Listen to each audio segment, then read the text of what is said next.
పరిసరాలను పరిశుభ్రంగా ఉంచుకుంటూ ఆరోగ్యవంతమైన సమాజ నిర్మాణంలో ప్రతి ఒక్కరూ భాగస్వాములు కావాలని పశ్చిమ గోదావరి జిల్లా ప్రజా రవాణా శాఖ అధికారి ఎస్ గిరిధర్ కుమార్ కోరారు. స్వర్ణాంధ్ర స్వచ్ఛాంధ్ర కార్యక్రమంలో భాగంగా భీమవరం ఆర్టీసీ గ్యారేజీ ఆర్ఎం కార్యాలయం ఆవరణలో కార్యాలయ ఉద్యోగులు శనివారం పిచ్చి మొక్కల్ని చెత్తను తొలగించి శుభ్రం చేశారు. అనంతరం కార్యాలయ ఆవరణలో మొక్కలు నాటి ఉద్యోగులతో స్వచ్ఛ ప్రతిజ్ఞ చేయించారు.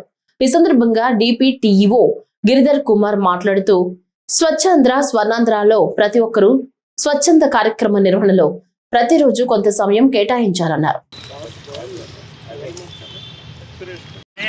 నేను నా పరిసరాల పరిశుభ్రత కొరకు ప్రతిరోజు కొంత సమయం కేటాయిస్తానని నా వంతు కృషిగా స్వచ్ఛతా కార్యక్రమాల కొరకు శ్రమదానం చేసి పరిశుభ్ర ఆంధ్రప్రదేశ్ సాధించే సంకల్పానికి కట్టుబడి ఉంటానని ఈరోజు పరిశుభ్రత నేను వేసిన ముందడుగు అంతర్రాష్ట్రాన్ని పరిశుభ్రంగా ఉంచుటలో సహాయం చేస్తుందని